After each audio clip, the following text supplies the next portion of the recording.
بسم اللہ الرحمن الرحیم۔ السلام علیکم۔ 10-12 روز گزرے ہوں گے۔ آدھی رات تک وہ دونوں راز و نیاز اور پیار و محبت میں محو رہے۔ ارمغانی پر نیند کا غلبہ ہوا جا رہا تھا۔ ظرفا کی حسن و جوانی نے اس پر اپنا خمار طاری کر دیا تھا۔ اس کیفیت میں ظرفا نے آہ بھر کر کہا، آپ کے جسم کی تپش اور آپ کی محبت کا سرور مجھے جنت میں پہنچا دیتا ہے۔ جنت اس سے زیادہ دل نشین نہیں ہو سکتی، مگر اس نشے میں جب غزنی کے وہ جوان یاد آتے ہیں جو اتنی دور آ کر شہید ہوئے ہیں تو میرا دل ڈوبنے لگتا ہے۔ شہیدوں کی روحیں لعنت ملامت کرتی ہیں کہ تم عیش و عشرت میں پڑی ہوئی ہو اور تمہیں اپنی روح کی مسرت کا کوئی خیال نہیں۔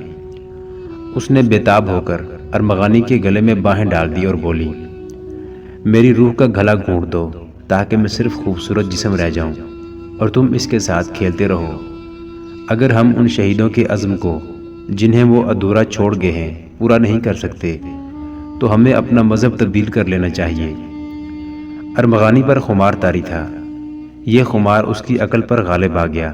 اس نے کہا، ظرفا میں اپنی قسم توڑنے سے ڈرتا تھا۔ میں نے مسجد میں قرآن پر حلف اٹھایا تھا کہ جان دے دوں گا، اپنا اور اپنے کسی ساتھی کا راز کسی قیمت نہیں دوں گا۔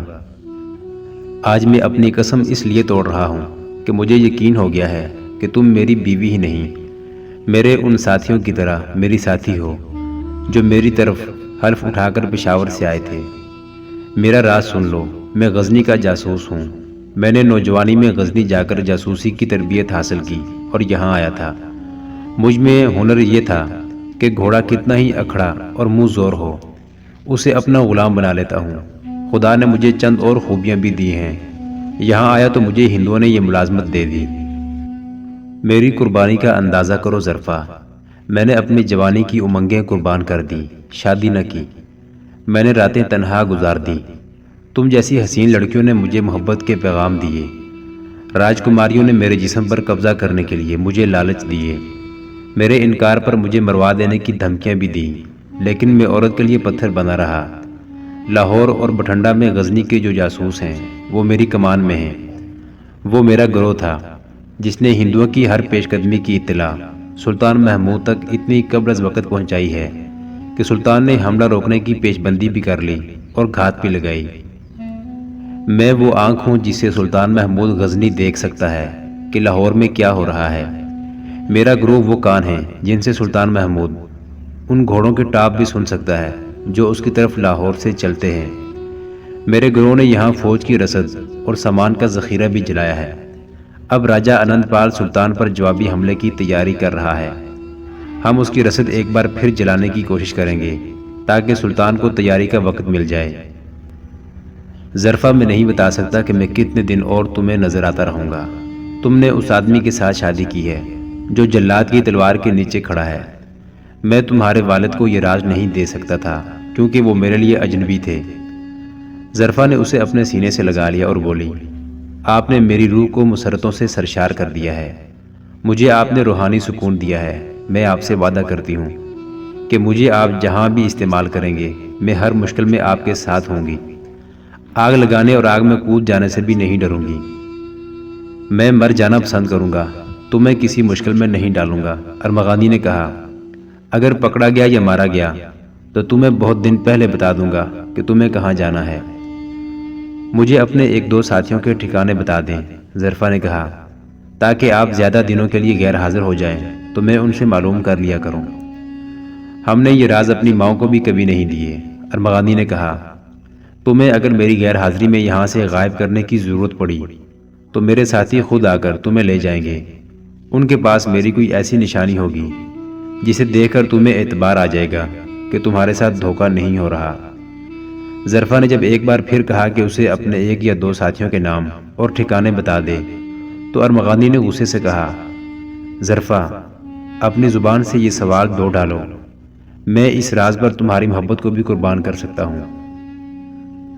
2-4 دن اور گزر گئے۔ ظرفا ارمغانی کی بیوی بن کر خوشی سے پھولی نہیں سمائی تھی، لیکن ارمغانی نے اس پر اپنا آپ ظاہر کر دیا تو وہ مسرت سے سرشار رہنے لگی۔ ایک رات وہ بہت دیر عشق و محبت کے راز و نیاز میں محو رہے۔ ارمغانی دن بھر نیک گھوڑوں کے ساتھ بھاگ بھاگ کر تھکن سے چور تھا۔ ظرفا کے ساتھ وہ زیادہ دیر جاگتا رہا اور سو گیا۔ ظرفا کی آنکھ نہ لگی۔ وہ تھوڑی دیر ارمغانی کو دیکھتی رہی۔ اس کی نیند جب بے ہوشی کی صورت اختیار کر گئی تو وہ اٹھی اور دبے پاؤں صحن میں نکل گئی۔ ذرا سی دیر کھڑی رہی، پھر ڈیوڑی میں چلی گئی۔ صدر دروازے کے ساتھ کان لگائے اور صحن میں چلی گئی۔ ذرا ٹہل کر کمرے میں گئی اور ارمغانی کو دیکھا، وہ خراٹے لے رہا تھا۔ ظرفا پھر صحن میں چلی گئی۔ وہ بے چین تھی، دبے پاؤں چلتی تھی۔ اسے بلی کی دھیمی سی میاؤں سنائی دی۔ بلی باہر بولی تھی یا چھت پر۔ ظرفا دبے پاؤں ڈیوڑی میں گئی اور صدر دروازے کی زنجیر کھول دی۔ کواڑ ذرا سا کھول کر دیکھا، باہر 3 آدمی کھڑے تھے۔ ایک نے سرگوشی میں پوچھا، سو رہا ہے؟ ظرفا نے فوراً جواب نہ دیا۔ ذرا سوچ کر بولی، ابھی جاگ رہا تھا، شاید اب تک سو گیا ہو۔ میں ڈیوڑی میں تمہارا انتظار کر رہی تھی، تم باہر ہی ٹھہرو، میں دیکھتی ہوں۔ سو گیا ہوا تو آ کر دروازہ کھول دوں گی۔ وہ زنجیر چڑھا کر تیزی سے اس کمرے میں گئی جہاں ارمغانی گہری نیند سویا ہوا تھا۔ ظرفا نے اسے جھنجھوڑ کر جگایا۔ وہ بڑبڑا کر اٹھا۔ کمرے میں دیا جل رہا تھا۔ ارمغانی نے گھبرا کر پوچھا، کیا بات ہے؟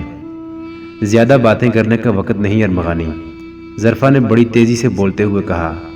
بھاگ جاؤ، یہاں زیادہ دیر نہ رکنا۔ میں نے تمہیں دھوکہ دیا ہے۔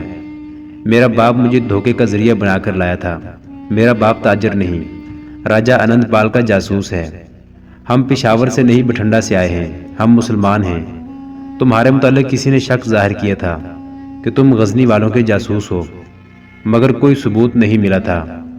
تم سے ایک تو یہ معلوم کرنا تھا کہ تم جاسوس ہو یا نہیں، اور اگر ہو تو تمہارے ساتھی کون کون ہیں۔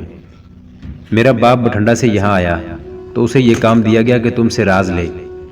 وہ پشاور کا تاجر بن کر آیا اور مجھے ساتھ لے آیا۔ اس نے تمہارا پردہ اٹھانے کی بہت کوشش کی، لیکن تم نے راز نہ دیا۔ میرے باپ نے یہ طریقہ اختیار کیا کہ مجھے تمہاری بیوی بنا دیا۔ یہ میرے حسن اور میری جوانی کا اثر تو ضرور تھا، لیکن میں نے جس طرح تم پر نشہ طاری کیا، یہ میرا کمال تھا۔ تم مرد ہو اور عورت مرد کی خطرناک کمزوری ہوتی ہے۔ میرا تو کام ہی یہی ہے۔ میں نے تمہارے سینے سے راز نکال لیا۔ شعیب ارمغانی مسحور کیے ہوئے آدمی کی طرح سن رہا تھا۔ باہر ایک بار پھر بلی کی میاؤں سنائی دی۔ ظرفا تیزی سے بولنے لگی، تم جب اپنے کام پر چلے جاتے تھے تو ایک عورت میرے پاس آتی تھی۔ میں اسے بتایا کرتی تھی کہ راز لیا ہے یا نہیں۔ آخر ایک دن میں نے اسے بتایا کہ یہ آدمی بڑا خطرناک جاسوس ہے۔ مجھے کہا گیا کہ تمہارے ساتھیوں کے نام اور ٹھکانے معلوم کروں۔ تم نے مجھے یہ راز نہ دیا۔ میں نے اپنے باپ کو اطلاع بھیجی کہ یہ راز لینا ناممکن ہے۔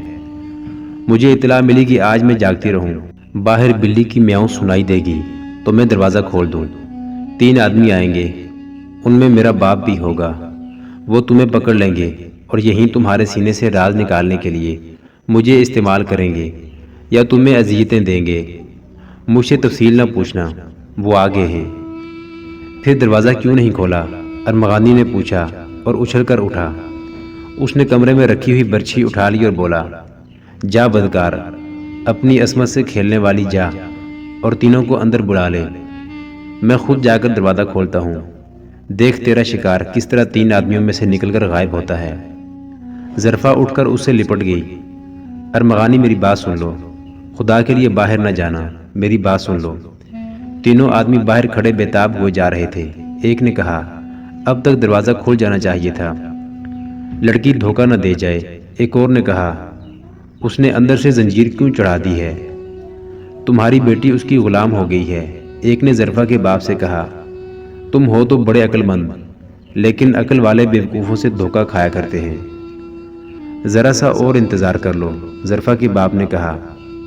اندر ظرفا شعیب ارمغانی سے کہہ رہی تھی، میرا فرض یہی تھا کہ تمہیں پکڑوا دیتی۔ میں نے اپنے باپ کا حکم مانا اور اسے تمہاری ڈھکی چھپی اصلیت بتا دی ہے، مگر میں جو سراپا دھوکہ بن کر آئی تھی، تمہارے مردانہ حسن اور تمہارے اسلامی جذبے کی زنجیروں میں جکڑی گئی۔ مجھے تمہاری بیوی جو بنایا گیا تھا، یہ فریب تھا، لیکن میرے دل نے مجھے مجبور کر دیا کہ میں ہمیشہ کے لیے تمہاری ہو جاؤں۔ میں کوئی شریف لڑکی نہیں، لیکن مجھے جو ملا جسم کا شدائی ملا۔ تم نے مجھے روحانی محبت سے سرشار کیا۔ تم نے محبت کا ثبوت دیا کہ اپنا حلف توڑا اور مجھے اپنا سمجھ کر راز دے دیا۔ میرے اندر اسلام کا جذبہ بیدار ہو گیا۔ میں نے اپنے باپ کا حکم اس لیے مانا کہ بچپن میں میری ماں مر گئی تھی۔ باپ نے مجھے ماں کی طرح پالا۔ اس نے مجھے شہزادی بنایا۔ میں جوان ہوئی تو اس کا ہر ناجائز حکم بھی مانا۔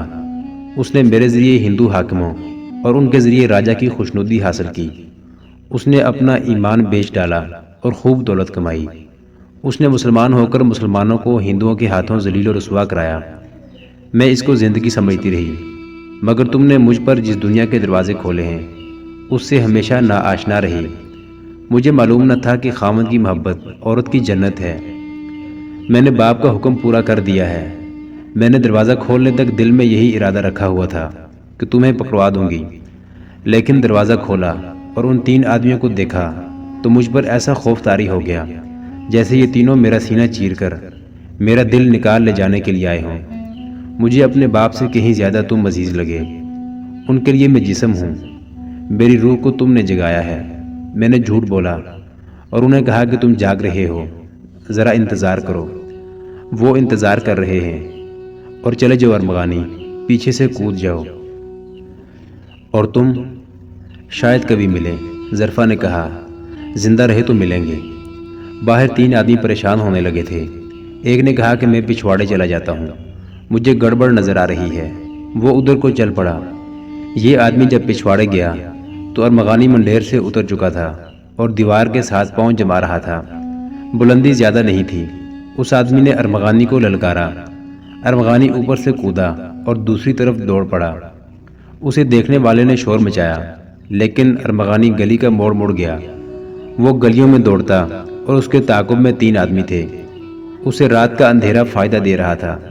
وہ کھلے علاقے میں چلا گیا جہاں مکان ایک دوسرے سے الگ الگ تھے۔ ایک حویلی کے ارد گرد فصیل تھی اور فصیل کے ساتھ جھاڑیاں اور اونچی گھاس تھی۔ وہ فصیل کے ساتھ چھپ کر بیٹھ گیا۔ اس کے تعاقب میں آنے والے وہاں رک گئے اور ادھر ادھر دیکھنے لگے۔ ارمغانی بیٹھے بیٹھے سرکتا گیا اور فصیل کے پھاٹک تک جا پہنچا۔ وہ پھاٹک کے اندر جا کر فصیل سے دوسری طرف چلا گیا۔ وہ اٹھا نہیں۔ یہ حویلی کا باغیچہ تھا۔ اسے تلاش کرنے والے پھاٹک تک آئے۔ کسی نے کہا کہ یہاں نہیں ہو سکتا، وہ نکل گیا ہے۔ وہ چلے گئے تو کچھ دیر بعد ارمغانی اٹھا۔ اس نے دیکھا کہ حویلی کے ایک کمرے میں روشنی ہے۔ اسے وہاں رکنا نہیں چاہیے تھا، لیکن خطرہ تھا کہ اسے تلاش کرنے والے ابھی دور نہیں گئے ہوں گے۔ وہ بیٹھ گیا۔ اس حویلی سے وہ واقف تھا، لیکن یہاں کبھی آیا نہیں تھا۔ یہ راجہ آنند پال کی ایک رقاصہ اور مغنیہ کی حویلی تھی۔ مسلمان تھی لیکن سمرتی کہلاتی تھی۔ اپنے فن اور جسمانی حسن میں یکتا تھی۔ اپنی قدر و قیمت جانتی تھی۔ اس نے راجہ آنند پال سے اپنی یہ شرط منوا لی تھی کہ وہ محل میں نہیں رہے گی، چنانچہ وہ اس حویلی میں رہتی تھی جس کے آگے چھوٹا سا خوشنما باغیچہ تھا۔ سمرتی ہر رات اور ہر کسی کے لیے ناچنے والی رقاصہ نہیں تھی۔ اسے اس وقت راجہ بلایا کرتا تھا جب کوئی خصوصی مہمان آیا ہوتا تھا۔ وہ اڑنے والی تیتلی تھی، کسی کے ہاتھ نہیں آتی تھی۔ اس رات جب ارمغانی اس کے باغیچے میں چھپا بیٹھا تھا، وہ ذرا دیر پہلے راج محل سے آئی تھی۔ کسی دوسری ریاست کا راجہ آیا ہوا تھا۔ وہ آئینے کے سامنے کھڑی کپڑے بدل رہی تھی۔ اس کی جوانی کے چند ہی دن باقی تھے۔ اس نے اپنی بوڑھی خادمہ سے کہا، آج تو تھک گئی ہوں۔ رقاصہ جب تھکن محسوس کرے اسے شادی کر لینی چاہیے، خادمہ نے اسے کہا، لیکن ناچنے گانے والیاں سمجھتی ہیں کہ وہ سدا حسین اور جوان رہیں گی اور ان پر بھنورے منڈلاتے رہیں گے۔ میں تو ابھی جوان ہوں، سمرتی نے مسکرا کر کہا۔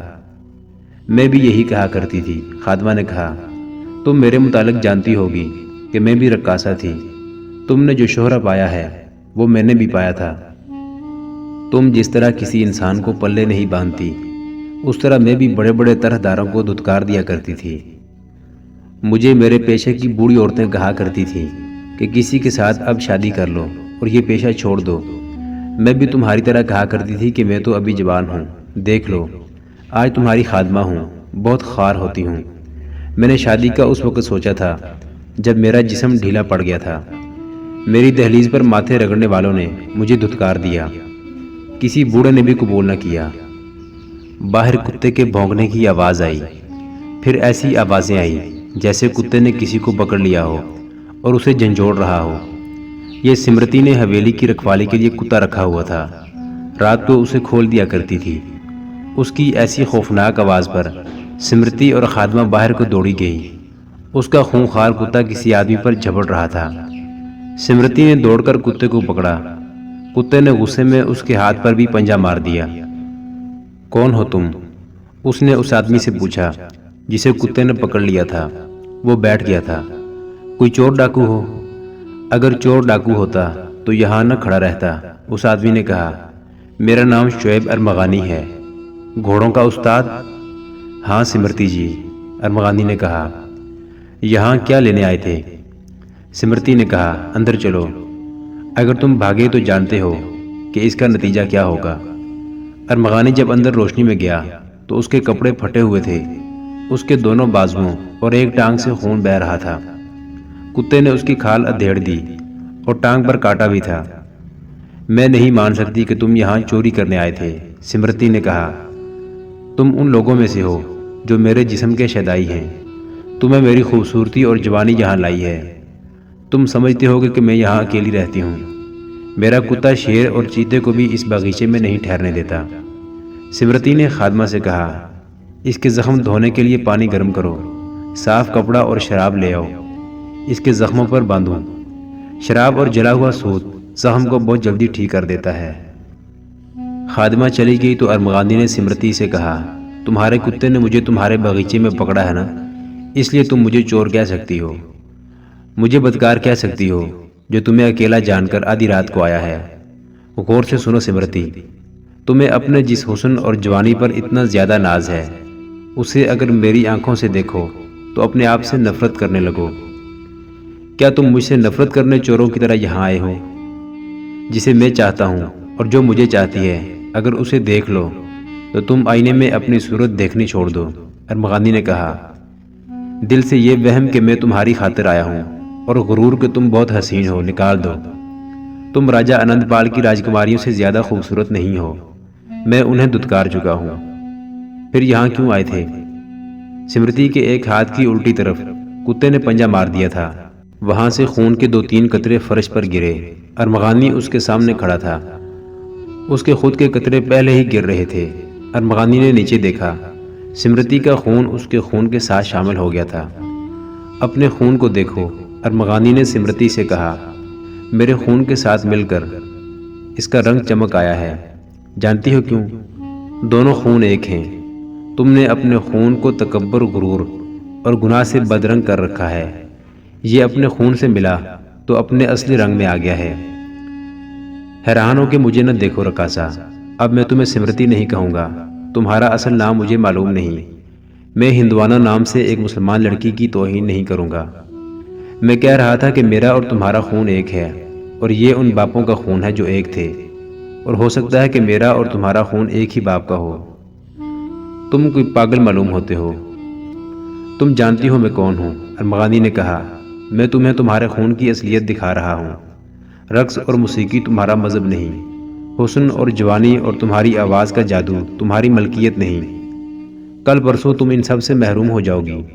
آج تم مجھے کہہ رہی ہو کہ میں چوروں کی طرح تمہارے گھر میں آیا ہوں، پھر تم دعا کیا کرو گی کہ مجھ جیسا کوئی جوان چوروں کی طرح تمہارے گھر میں آئے، مگر کوئی نہیں آئے گا۔ تم راتوں کو اس کتے کو باندھ کر رکھا کرو گی کہ کوئی تمہارے گھر آئے۔ تم دیکھنا کہ اس کتے کے سوا اس گھر میں کوئی نہیں آئے گا۔ ایک نیکی کرو، مجھے پناہ دو۔ کیوں؟ سمرتی نے پوچھا۔ کیا کر کے بھاگے ہو؟ تمہیں ایک لڑکی کے اظہار کی کہانی سناؤں گا، ارمغانی نے کہا۔ وہ تم سے زیادہ جوان ہے، تم سے زیادہ حسین ہے۔ اس کے حسن میں وہ جادو پورے جوبن پر ہے جو تم گنوا چکی ہو۔ وہ تم سے زیادہ گناہگار ہے، لیکن اس نے اپنا گھر جنت میں بنا لیا ہے۔ مجھے پناہ دو۔ اپنی نوکرانی کو یہاں نہ آنے دینا، اپنے زخم میں خود صاف کر لوں گا۔ اسے کہو کہ کسی کو نہ بتائے کہ میں یہاں ہوں۔ سمرتی کو خادمہ پہلے ہی کچھ ایسی باتیں کہہ چکی تھی جن سے اس کے دل پر بوجھ تھا۔ اب ایک جوان اور دلکش مرد جو اس کا قیدی اور زخمی تھا، اسے کہہ رہا تھا کہ اس کے حسن و جوانی کا جادو ختم ہو چکا ہے، اس کے دل کا بوجھ بڑھ گیا تھا۔ اس نے خادمہ کو یہ کہہ کر کمرے سے نکال دیا تھا کہ کسی سے ذکر نہ کرے کہ یہاں کوئی آیا تھا۔ سمرتی نے شعیب ارمغانی کے زخم اپنے ہاتھوں شراب سے دھوئے، ان پر صفوف اور کورے سود کی راکھ باندھی۔ ٹانگ کے زخم گہرے تھے۔ ارمغانی نے سمرتی کے ہاتھ کا زخم صاف کیا اور اس پر صفوف رکھ کر پٹی باندھی۔ اس دوران ارمغانی اسے ظرفا کی بات پوری تفصیل سے سناتا رہا۔ اس نے کچھ بھی نہ چھپایا، جھوٹ نہ بولا، یہ بھی بتا دیا کہ وہ سلطان محمود کے لیے جاسوسی کرتا ہے، اسلام کی عظمت اور ہندوؤں کی اسلام دشمنی کی باتیں کی۔ اس نے کہا کہ ظرفا کو باپ نے عیش اور گناہ میں ڈال کر اسے شہزادی بنایا تھا۔ اس کی فریب کاری کامیاب تھی، لیکن روحانی محبت نے اس لڑکی کے سینے میں مسلمان لڑکی کو جگا دیا تو اس نے ایسا کام کیا کہ خدا کا دل جیت لیا۔ ٹھہرو، سمرتی نے عجیب سے لہجے میں کہا، آج رات کلنجر کا راجہ آیا ہوا ہے، مجھے اس کے لیے بلایا گیا تھا۔ راجہ انند پال نے اسے میرے متعلق بتایا تھا کہ یہ مسلمان ہے اور میری بڑی ہی عزیز اور قریبی رقاصہ۔ کلنجر کے راجہ نے کہا تھا کہ میں مسلمانوں کی جو خوبصورت لڑکی دیکھتا ہوں اسے اغوا کر کے رقاصہ یا فاحشہ بنا دیتا ہوں۔ مسلمانوں کی نسل ختم کرنے کا یا ان میں بدی پیدا کرنے کا یہی طریقہ ہے، اور اگر آپ بھی یہی طریقہ اختیار کریں تو آپ دیکھیں گے کہ ہمارے ملک میں جو مسلمان رہ جائیں گے ان کا پیشہ ناچ گانا اور عصمت فروشی ہوگا۔ سمرتی نے ارمغانی کو راجہ کلنجر کی یہ بات سنائی تو اس کی آنکھیں ٹھہر گئیں۔ ارمغانی نے اس کے اندر احساس بیدار کر دیا تھا، اسے یاد آ گیا تھا کہ وہ مسلمان ہے۔ ارمغانی نے اس کی یہ بات سنی تو اس نے ایسی باتیں کی جنہوں نے جلتی پر تیل کا کام کیا۔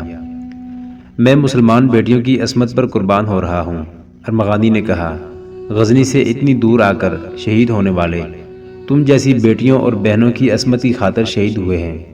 تم کھلونا ہو اور یہ کھلونا پرانا ہو رہا ہے۔ ظرفا بن جاؤ، اپنی روح کو پہچانو۔ یہ رقاصہ ایسی صورتحال سے کبھی دوچار نہیں ہوئی تھی، اسے ایسی کڑوی کیلی باتیں کسی نے کبھی نہیں کی تھی۔ اسے اس کے حسن و جوانی اور رقص کی تعریفیں کرنے والے ملا کرتے تھے۔ اب اس کے اندر ایک انکشاف ابھرنے لگا، تم بھی فریب ہو اور تمہارے چاہنے والے بھی فریب ہیں۔ ظرفا کو شاید میں نے دیکھا ہے، سمرتی نے کہا۔ اگر وہی ہے تو بہت خوبصورت لڑکی ہے، تم اسے چاہتے ہو؟ میری روح اسے چاہتی ہے، ارمغانی نے کہا۔ تم نے اس محبت کا ذائقہ نہیں چکھا۔ اگر میں تمہیں پناہ دوں تو تم مجھے اس محبت کے ذائقے سے سرشار کر سکتے ہو، سمرتی نے کہا۔ میرے اندر معلوم نہیں کیا ہونے لگا ہے، جیسے زمین زلزلے سے ہل رہی ہو۔ مجھے بھائی بنا سکتی ہو، ارمغانی نے کہا۔ روح کو سرشار کرنا ہے تو دل میں بہن کا رشتہ بیدار کرو۔ تم میری پناہ میں رہو گے ارمغانی، لیکن وہ کہتے کہتے رک گئی۔ اچانک اس نے ارمغانی کے گال اپنے ہاتھوں کے پیالے میں تھام لیے اور اس کی آنکھوں میں آنسو آ گئے۔ قدرے لرزتی ہوئی آواز میں بولی، میرے سامنے ظرفا کا نام نہ لینا۔ ہاں، تم ٹھیک کہتے ہو کہ وہ تمہاری بہن نہیں، لیکن اس کی خاطر مجھے دھوکہ دو گے۔ اس نے ارمغانی کے گال چھوڑ دیے اور ان ہاتھوں سے اپنے آنسو پونچھ ڈالے۔ تم راجوں مہاراجوں اور بادشاہوں کے دلوں پر حکومت کرتی ہو، مجھ سے یہ ڈر کیوں؟ میں نہیں بتا سکتی، سمرتی نے کہا۔ میں نہیں جانتی کیا جواب دوں۔ تم میری پناہ میں ہو، میری ملکیت ہو۔ ہم اب میں نہیں سمجھ سکتی کہ کیا کہوں۔ ہم ایک ہیں، اس نے فرش پر دیکھ کر کہا۔ ہمارا خون ایک ہے۔ تم نے میری آنکھوں میں وہ روشنی پیدا کر دی ہے جو اپنے خون کو پہچان لیتی ہے۔ سو جاؤ ارمغانی، سو جاؤ۔ زخم ٹھیک ہونے تک تمہیں پکڑنے کوئی نہیں آئے گا۔ شعیب ارمغانی کو تلاش کرنے والے مایوس ہو کر اس کے گھر سے چلے گئے۔ دروازے پر دستک دی تو ظرفا نے دروازہ کھولا۔ اس کے باپ نے اس سے پوچھا کہ وہ نکل کس طرح گیا ہے۔ وہ جاگ رہا تھا، ظرفا نے کہا۔ تم لوگ بار بار بلی کی آواز نکالتے تھے، میں تمہیں خاموش کرنے کو آئی تو اس نے دیکھ لیا۔ وہ بہت چالاک اور عقل مند آدمی ہے، اس نے مجھ سے کچھ بھی نہ کہا، چھت پر چلا گیا۔ پھر مجھے تم میں سے کسی کا شور سنائی دیا۔ یہ سب تمہاری غلطی ہے، مجھے اتنے دن اس کی بیوی بنائے رکھا اور حاصل کچھ بھی نہ ہوا۔ پھر شہر میں اور گرد و نواح میں اس کی تلاش شروع ہو گئی۔ 4-5 دن گزر گئے۔ ہر مسلمان گھر کی تلاشی اس طرح لی گئی کہ جانوروں کی کھرلیوں میں سے چارہ بھی اٹھا کر دیکھا گیا۔ ارمغانی کی انہیں مشک بھی نہ ملی۔